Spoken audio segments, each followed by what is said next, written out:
ကမ္ဘာဖလားသမိုင်းတစ်ချောင်းမှာအစောဆုံးနဲ့အကျက်ဆုံးဆုံးခဲ့ကြတဲ့ group of death တွေအများကြီးရှိခဲ့ပူပါတယ်။ဒါပေမဲ့ကမ္ဘာချန်ပီယံဟောင်း3သိန်းအထိတစုတစည်းတည်းဆုံးခဲ့ပြီးဘယ်သူမှမထင်မှတ်ထားတဲ့ဇာတ်သိမ်းမျိုးနဲ့ပြီးဆုံးသွားခဲ့တဲ့အုပ်စုတစ်ခုကိုမှတ်မိကြသေးလား။ဟုတ်ပါတယ်။ဒါကတော့2014ဘရာဇီးကမ္ဘာဖလားတုန်းကအုပ်စု D ပဲဖြစ်ပါတယ်။ဒီအုပ်စုမှာဘယ်သူတွေပါလဲဆိုတော့ကမ္ဘာဖလား4ချိန်ရအီတလီ2ချိန်ရဥရုဂွေးနဲ့1ချိန်ရအင်္ဂလန်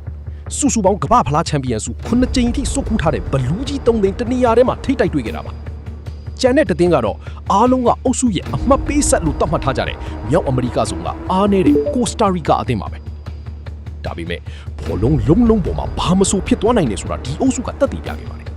အားလုံးကနှိမ်ထားတဲ့ကိုစတာရီကာဟာပထမပွဲမှာနေဆွာရက်စ်ရဲ့ဥရုဂွေးကို3ဂိုးတကိုးနဲ့အပြတ်သက်ဖြုတ်ချပြီးကဘာကြီးကိုရှော့ပေးလိုက်ပါတယ်ဒါတွေပဲလားမဟုတ်သေးပါဘူးဒုတိယပွဲမှာလည်းကမ္ဘာချန်ပီယံ4ချိန်ရအီတလီကိုတကိုးခိုးမရှိနဲ့ထပ်ပြီးအနိုင်ယူလိုက်ပြန်ပါတယ်အုပ်စုပွဲတွေအပြီးမှာတော့အားလုံးမျက်လုံးပြိုးသွားခဲ့ရပါတယ်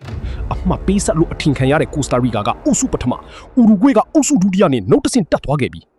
နာမည်ကြီးအင်္ဂလန်နဲ့အီတလီတို့ကတော့အုပ်စုအဆင့်နဲ့ပြီးသမိုင်းဝင်တီကားတက်ဆင်ပြီးအရှက်တကွဲအိမ်ပြန်ခဲ့ရပါတယ်ဒါဟာကမ္ဘာဖလားသမိုင်းမှာအလှည့်အပြောင်းအရှိဆုံးနဲ့အမိုက်ဆုံး group of death အဖြစ်အမြဲတမ်းမှတ်တမ်းဝင်သွားခဲ့ပါတယ်ကဲခံမရအခက်ဆုံးဒီ2014အုပ်စု D ရဲ့ပွဲစဉ်ဒီကိုတင်မှတ်မိသေးရလားဒါမှမဟုတ်တင်းစိတ်ထဲမှာဒီထက်ပိုကြက်တဲ့အုပ်စုရှိသေးရင်လေအောက်က comment မှာရေးပြီးခဲ့ပါနော်အခုလိုစိတ်ဝင်စားဖို့ကောင်းတဲ့ဘောလုံးအကြောင်းအရာတွေကိုအမြဲကြည့်ဖို့ကျွန်တော်ရဲ့ page ကိုလည်း like နဲ့ follow subscribe လုပ်ထားဖို့မမေ့နဲ့ဘူးဗျအားလုံးပဲတာယာတဲ့နေလေးဖြစ်ပါစေ